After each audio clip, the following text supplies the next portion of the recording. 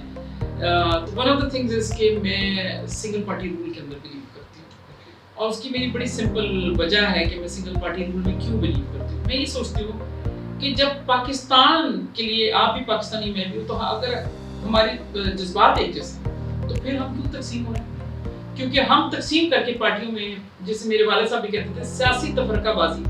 تو جب ہم تقسیم کرتے ہیں اپنی, تو ہم اپنے ویسٹڈ انٹرسٹ کی طرف مڑ جاتے ہیں.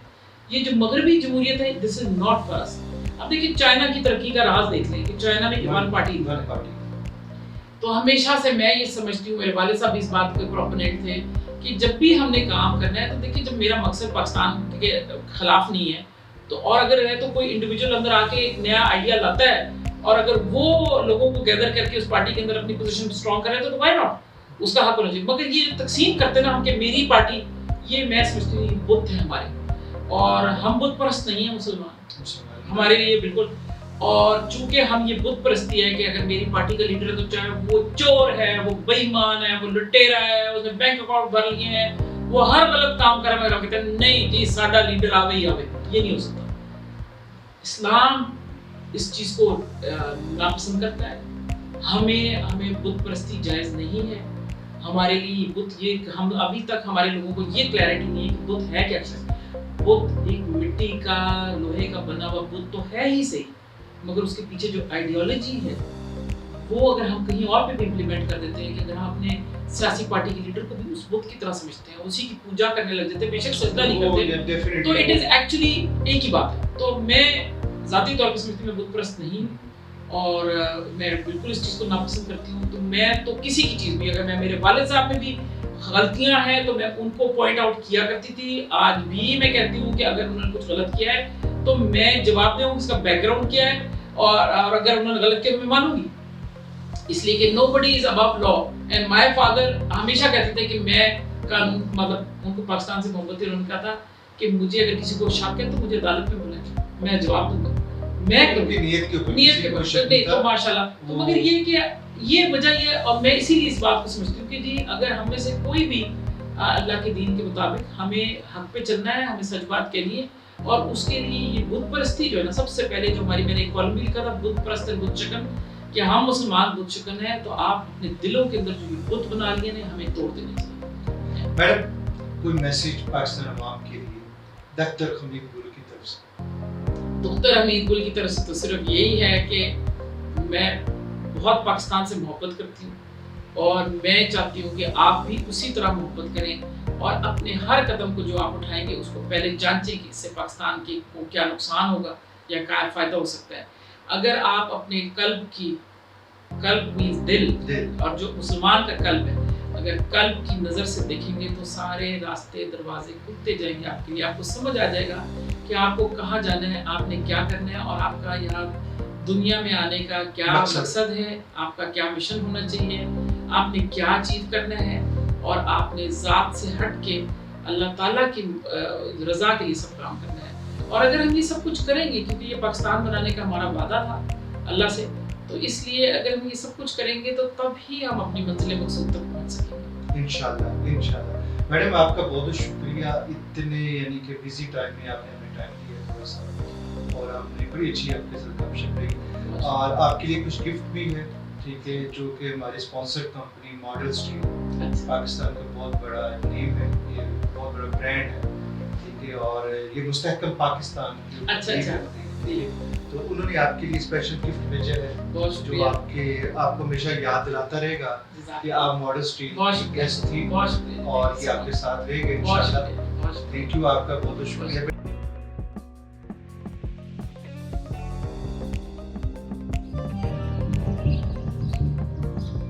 اچھا تمہاری وہ کنسٹرکشن کہاں تک پہنچی؟